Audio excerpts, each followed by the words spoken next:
Sir, Modiya पूर्णिमा मेले को लेकर क्या तैयारियां की गई हैं प्रशासन की? देखिए, मोडिया पूर्णिमा मेले को लेकर के हम लोगों ने कई राउंड बैठकें की है।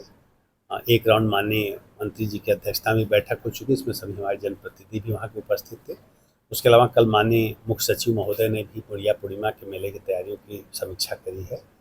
हम लोगों ने मोडिया पूर्णिमा में, चूँकि यहाँ का ऐसा पर्व है कि जिसमें सबसे ज़्यादा श्रद्धालु पूरे देश से, पूरे प्रदेश से और आसपास के प्रदेशों से बड़ी संख्या में श्रद्धालु जन आते हैं।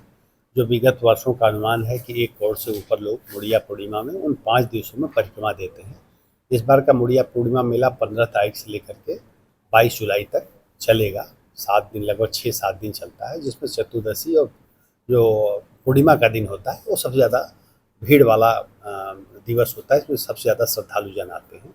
तो श्रद्धालु जन के आने के लिए 2 साधनों से श्रद्धालु जन सामान्यतः आते हैं। कुछ लोग अपने साधनों से आते हैं और कुछ लोग जो पब्लिक साधन है, जैसे ट्रेन है, रेल है, बस है, उसके माध्यम से आते हैं।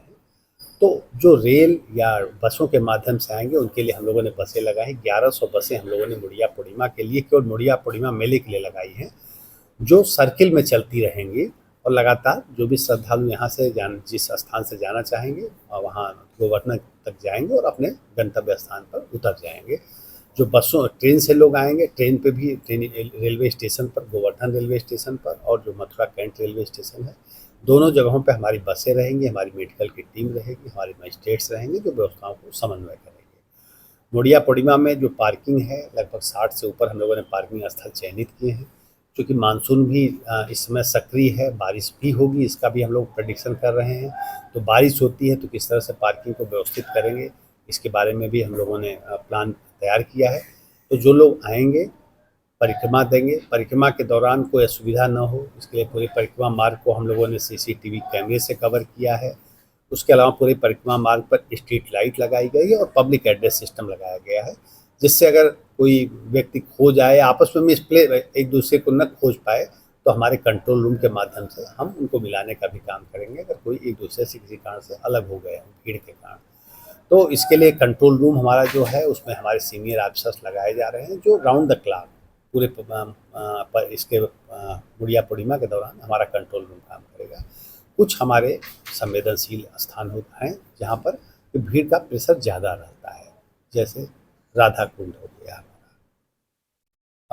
मुखार बिंद हो गया, और जो हमारा दान घाटी है, ये सब ऐसे स्थल है जहाँ पर भीड़ ज़्यादा होती है। ऐसे मानसी गंगा है जहाँ पर लोग स्नान करते हैं। तो जितने कुंड हैं, हमने सभी कुंडों की बैरिकेडिंग कराई है। मानसी कुंड में लोगों को स्नान करने में किसी तरह की असुविधा न हो, वहाँ व्यवस्था की जा रही है। वहाँ अलग से अधिकारी भी हम तैनात करेंगे जो इन व्यवस्थाओं को देखेंगे। 12-12 घंटे के अधिकारियों की ड्यूटी लगाई जा रही है और उनको निर्देश दिए गए हैं कि जब तक उनका प्रतिस्थानी ना आ जाए वो ड्यूटी नहीं छोड़ेंगे। और उनकी ऑलरेडी ब्रीफिंग भी हम लोग कर चुके हैं और उनको अलग अलग जोन बांट दिया है। ऐसे 21 जोन और 62 सेक्टर में हमने पूरे मेला क्षेत्र को बांटा है। उन सेक्टर्स में, उन जोन में बिजली विभाग के लोग भी रहेंगे, सफाई के भी रहेंगे, हेल्थ डिपार्टमेंट के भी रहेंगे और मजिस्ट्रेट और पुलिस के लोग भी रहेंगे कि किसी भी तरह के किसी को सहयोग की ज़रूरत होती है तो सहयोग करेंगे। और मुझे उम्मीद है कि हम लोग जो तैयारियां कर रहे हैं उसमें मेले को हम बेहतर ढंग से आयोजित कराएंगे और लोगों को जो यहाँ आ रहे हैं श्रद्धालुजन, उनको किसी तरह की असुविधा नहीं। सर, नए बस स्टैंड के सामने जहाँ से बसें जाती हैं यात्रियों को लेकर, वहाँ के हालात इतने ख़राब है कि लोगों को निकलने में काफ़ी समस्या हो रही है। और जो यात्री इस समय आ रहे हैं उनका ये कहना है कि यहाँ जैसी हालत शायद कहीं नहीं होगी।